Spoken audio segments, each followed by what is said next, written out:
अरब देशों में काम कर रहे भारतीयों पर मुस्लिम नफरत की राजनीति का क्या पड़ेगा असर?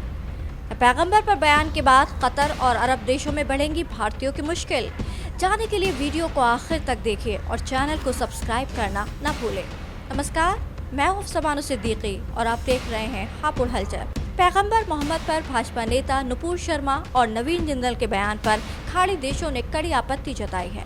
कतर, कुवैत और ईरान ने भारतीय राजदूतों को तलब कर विरोध जताया है। कतर, कुवैत ने भारत सरकार से इस बयान पर माफी की मांग की है। वहीं सऊदी अरब ने भी इस पर ऐतराज जताया है।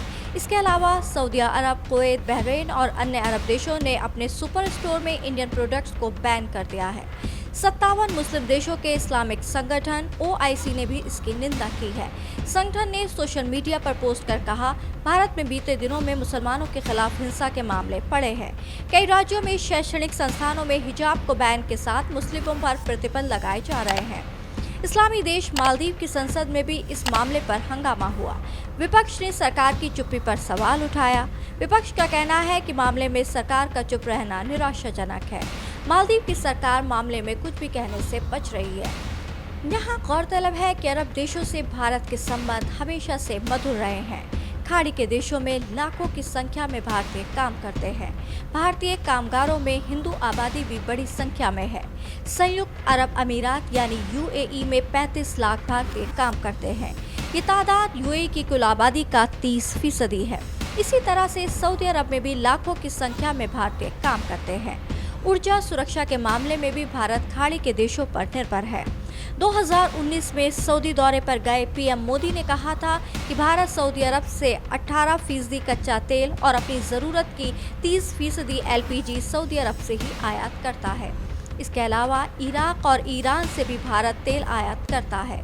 भारत अपनी ज़रूरत का 80 से 84% तेल आयात करता है। UAE भारत का तीसरा सबसे बड़ा ट्रेड पार्टनर है और सऊदी अरब चौथा। एक तरफ PM मोदी का ये कहना कि भारतीयों ने सऊदी अरब में जो जगह बनाई है उस पर भारत को गर्व है, और दूसरी तरफ उनकी पार्टी के नेता पैगंबर मोहम्मद को लेकर आपत्तिजनक टिप्पणी कर रहे हैं। क्या बीजेपी की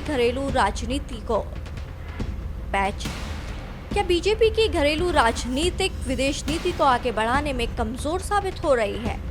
इस मामले पर पश्चिमी एशिया मामलों की विशेषज्ञ प्रोफेसर सुजाता ऐश्वर्या कहती हैं, बीजेपी की घरेलू राजनीति विदेश नीति के लिए चोट है। आपकी घरेलू राजनीति का प्रतिबिंब विदेश नीति पर भी पड़ता है। लाखों की संख्या में जो भारतीय खाड़ी के देशों में काम कर रहे हैं, उनकी रोजी रोटी पर ये राजनीति असर डालेगी। कई नियोक्ता भारतीयों को नौकरी देने से इनकार करेंगे। अरब देशों की नाराजगी से भारत को जो नुकसान होगा वो बहुत भारी पड़ेगा। ये ही नहीं कि तेल देना बंद कर देंगे, लेकिन 1973 में इजराइल को लेकर खाड़ी के देशों ने पश्चिम को तेल देना बंद कर दिया था। सऊदी अरब ने भारत को इसलिए तेल देना बंद नहीं किया था क्योंकि भारत का इजराइल पर स्टैंड था। सुजाता कहती है, अरब से रिश्ता पैसे के बदले तेल लेने भर से नहीं है। हमारा रिश्ता सांस्कृतिक और ऐतिहासिक है। भारतीयों ने बड़ी मेहनत से वहाँ अपनी जगह बनाई है। इनकी मेहनत पर बीजेपी की राजनीति पानी फेर देगी।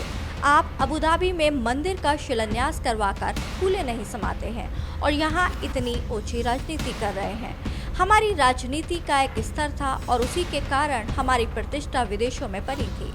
अब इस प्रतिष्ठा को लोग मिटाने में लगे हैं। इस राजनीति से भारत की अर्थव्यवस्था को नुकसान होगा। खाड़ी के देशों में अभी से ही भारतीय सामानों के बहिष्कार का अभियान चलने लगा है। धन्यवाद। और भी इसी तरह की खबरों के लिए बने रहिए हमारे साथ और देखते रहिए हापुड़ हलचल।